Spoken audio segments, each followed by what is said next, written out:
Hi guys, this is gsandon.com and I'm here with the ASUS ZenFone 3. This is the ZE552KL version. We reviewed the 5.2 incher and this is the 5.5 incher, so the bigger version of the ZenFone 3. It's an upper mid-ranger that was launched at the end of the summer, and it comes with 4GB of RAM, 64GB of storage and a pretty premium build. You can find it on Amazon priced at around $450. And we already liked the 5.2 inch version, so let's see how the 5.5 inch one will behave. So on the design front, it's the same story: 2.5D glass panel at the front, glass panel at the back, and a sturdy metal frame that's also slightly rounded.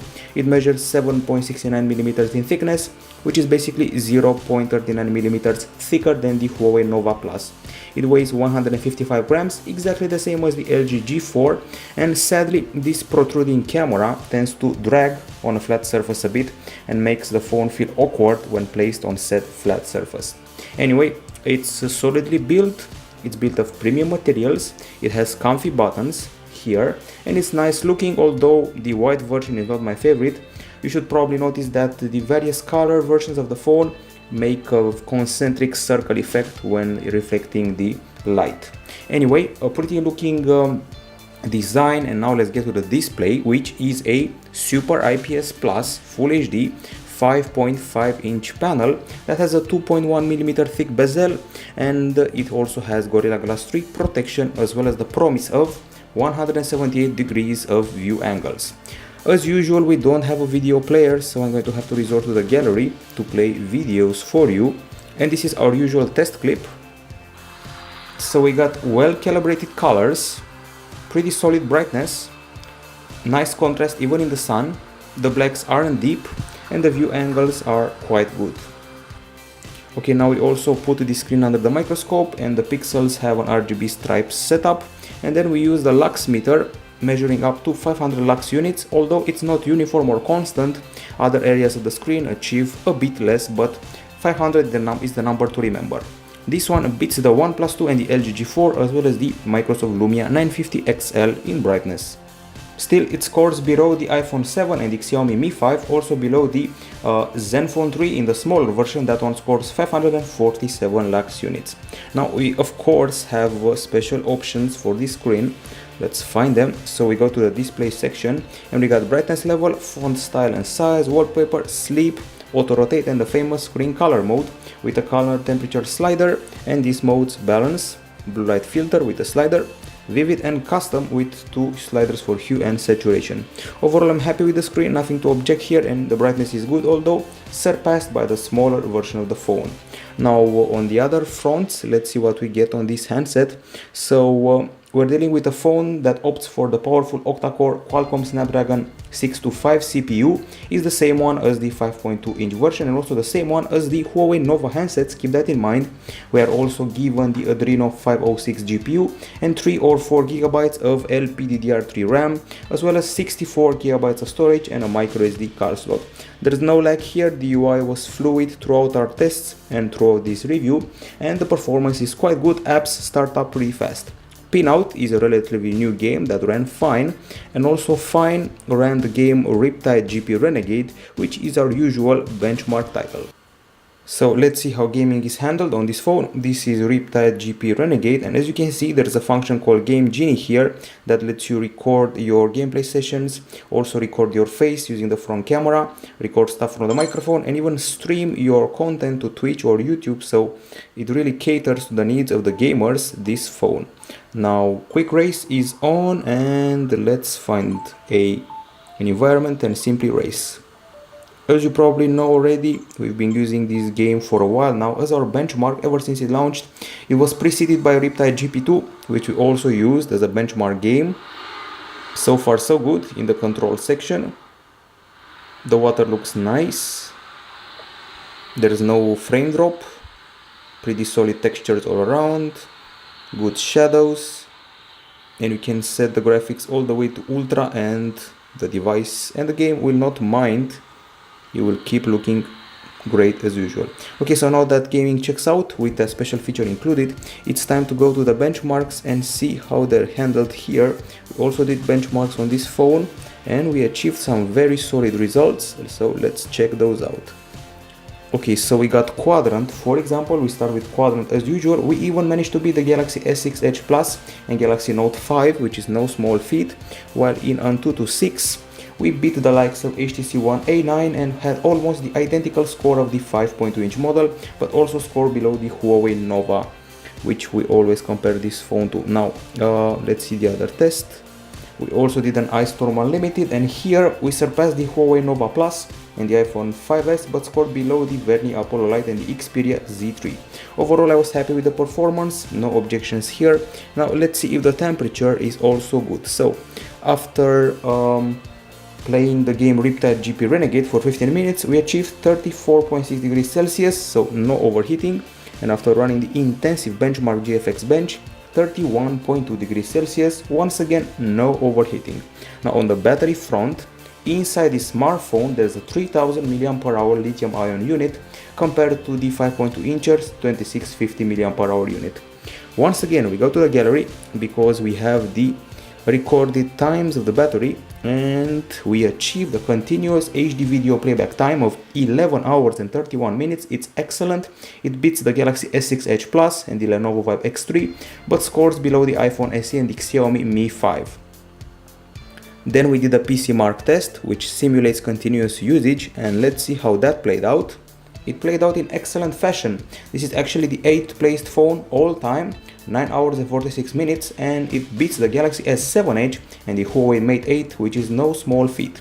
Even the charging is solid at 1 hour and 49 minutes, superior to the ZenFone 2 but inferior to the Nexus 6P. Now here we have the power management with the usual modes, which include performance, normal, power saving or super saving.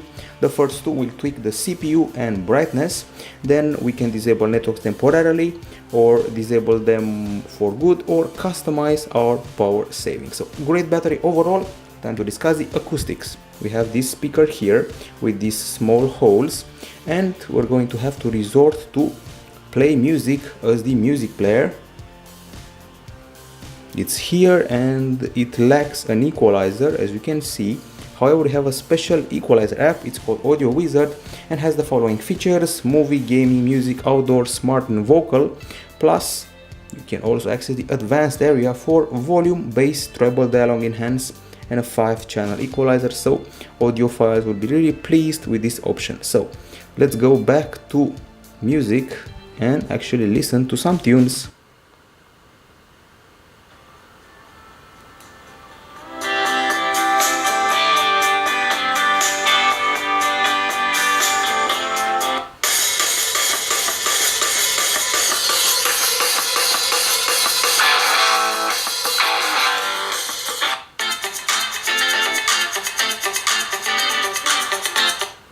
Okay, conclusions: the sound is loud and clear, there's no distortion, the bass is good, and there's only a bit of discomfort when you trigger the outdoor mode when the sound gets a bit too loud and slightly distorted. We also did a decibel meter test, and let's see how that played out.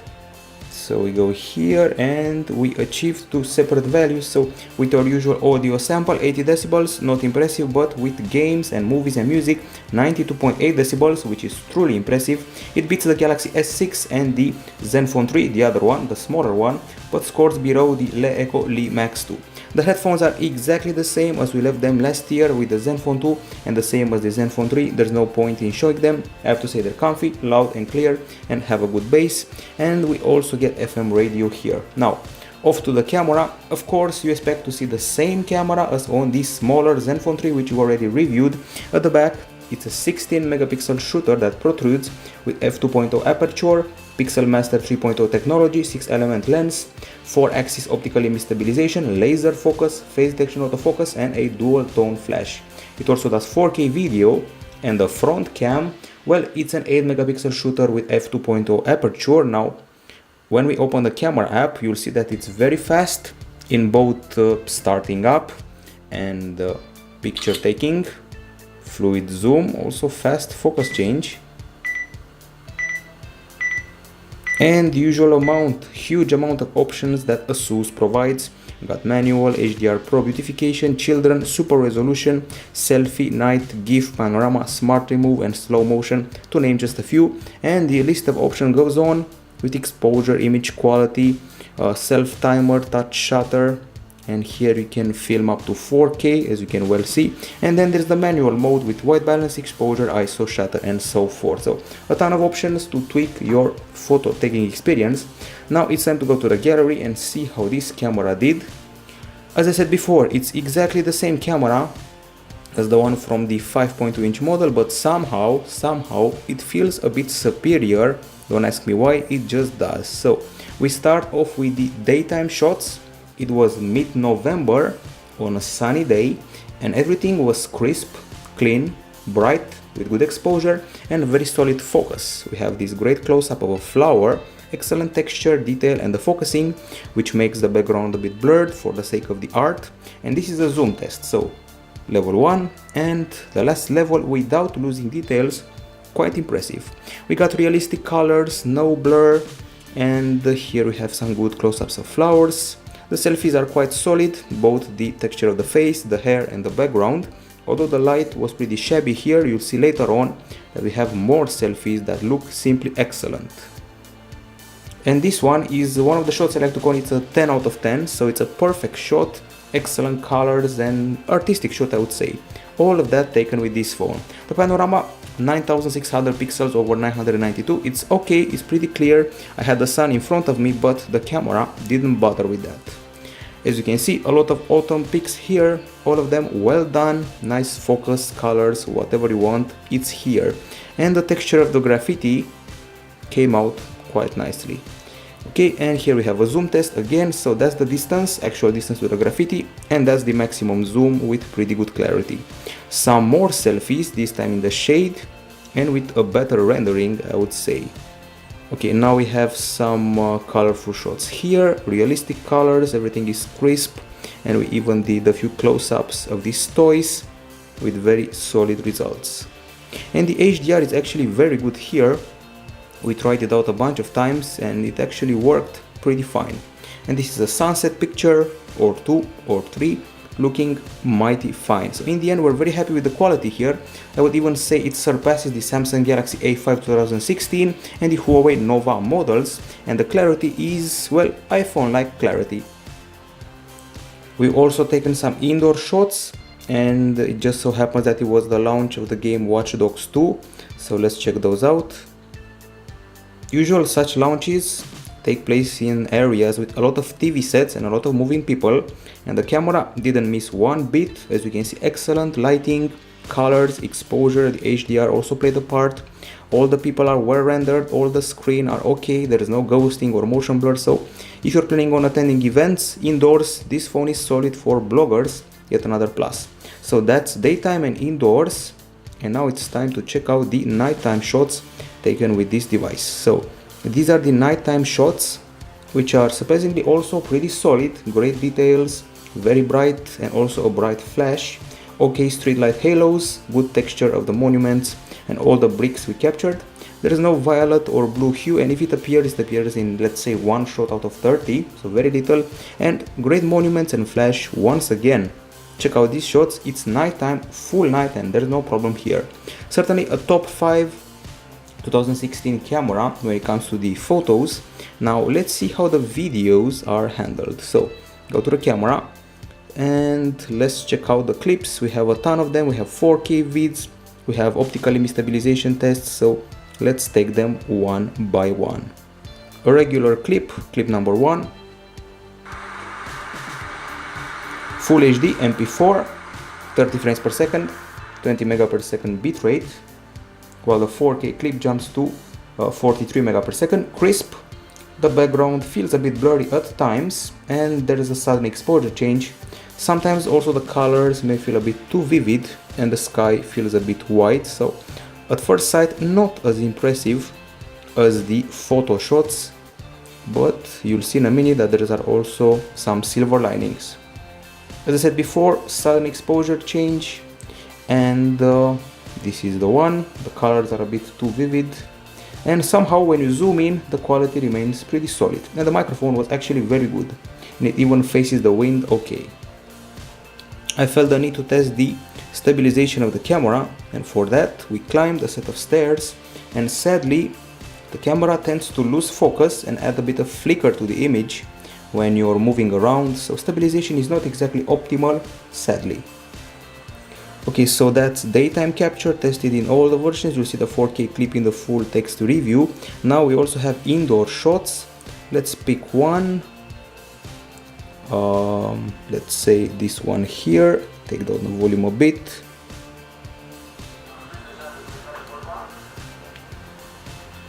So loads of people, some camera motion, screens, folks, and indoor filming is excellent. Although it feels like the camera is struggling a bit to stabilize, the result is quite solid and you can happily go to an event without your handycam. Okay, now when it comes to the nighttime videos, it goes something like this. There's a bit of flicker here, but the brightness is okay. Image is crisp and the halos are pretty good. Also the colors are nice, although a bit on the oversaturated side. Overall, the video capture is just okay, clearly superior to the ZenFone 2 and also even to the ZenFone 2 laser, but below the, let's say, Nexus models from last year and the Xperia phones from Sony. Now that we're done with the camera, it's time to go to the browser, which in this case is Chrome, and let's go to gsmdome.com. I would say medium fast, and the benchmarks confirm it. Smooth scrolling, custom virtual keyboard, numeric row, a ton of options, and the options to swipe between letters. Now on the connectivity front, we get an USB Type-C port here, and the usual setup that involves a dual SIM setup with a micro SIM and a nano SIM, and the nano SIM card slot can be used for micro SD. We got dual standby, and only one SIM connects to 4G at a time. There's LTE category 7 here for the Chinese version, or category 4 for the international version. We got all the connectivity options here. There is a Wi-Fi, ABG and AC, GPS and GLONASS, Bluetooth 4.2, Wi-Fi Direct, the works. Now the dialer is also very generous with a ton of options. You can see them here. Got a block list, speed dial, call recording and more. And the actual calls are loud, clear, crisp, and we also get a good signal. We also did a speed test to see just how good the Wi-Fi and 4G are here. So let's check out the results. Here we go. So we achieved a maximum value for the Wi-Fi of 165 megapixel in download and 25 megapixel in upload, so quite solid. And in 4G, 77 megapixel download and 47 in upload. These are solid values, but the Wi-Fi is below the ZenFone 3 ZE552KL and the 4G is above it, so overall we're happy with the result. Now it's time to discuss the software, and as expected we're running on a pretty bloatware-ish Marshmallow Android 6.0.1 Marshmallow here with Zen UI 3.0 on top. It's a flat UI with a ton of options. Customization goes on like this. Swipe to the side to close all of them. There's also screen pinning, drop down with notifications and bubbles of the quick settings. If you pinch the screen or keep it pressed or other options like that, you can trigger a ton of customization functions. We got apps and widgets. By the way, the widgets are these ones, quite good looking, lots of transparency and blue. And then we have the home edit with options for your home screens, icon size, alignment, scroll effects, font size, icon label, color and font. But there's more. Wallpapers, icon packs, theme, lock apps, preferences, so you can customize your whole look of the UI as you please, and that's quite nice. Now if you swipe down, you can trigger a search area and you can see what's trending right now and other functions like that. In the settings area, there's also a lot of stuff here related to connectivity, do not disturb, ASUS cover. There's also Zen Motion with various gestures like draw a letter for a certain app, motions and a one-hand mode. Power management, ASUS customized settings including a glove mode, themes, lock screen, location, fingerprint, easy mode, kids mode, security, so a lot of options. And finally we get to the fingerprint scanner at the back, placed here below the camera, and it behaves like on the other ZenFone 3 we tested, so you can use it to answer calls, take a picture, and of course to unlock the device. You can secure it with a pin. Okay, and then you add a print. You have to place your finger here and lift it a bunch of times, let's say 10 times, maybe 15, and we're finished. Okay, we're done. Fingerprint has been added, but you also have to clear the unlocking of the screen with it.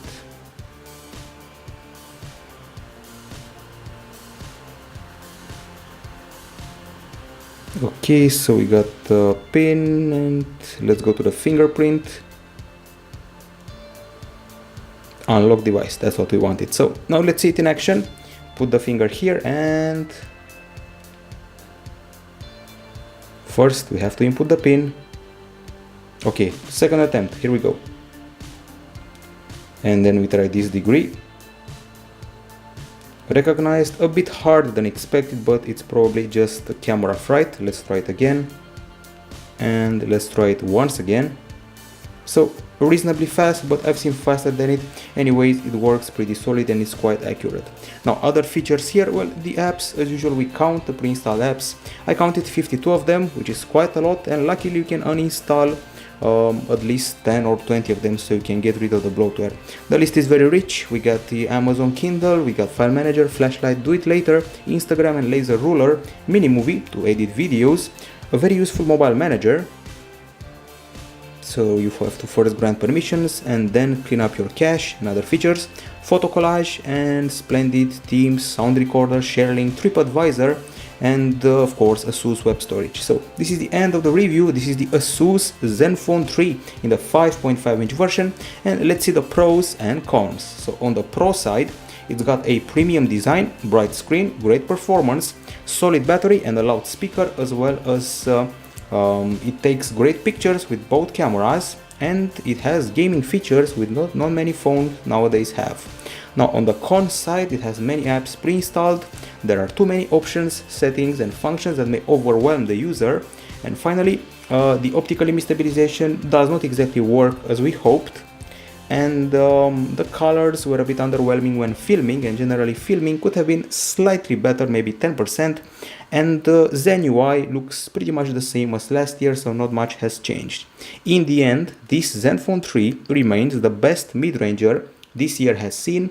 If you want a quick comparison, is better than the Samsung Galaxy A5 2016, and in some areas better than the Huawei Nova and Nova Plus.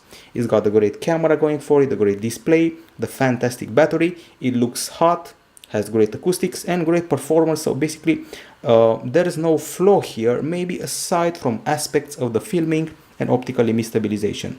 So that's it from gsn.com. This has been the review of the ZenFone 3 5.5-inch version. Bye bye.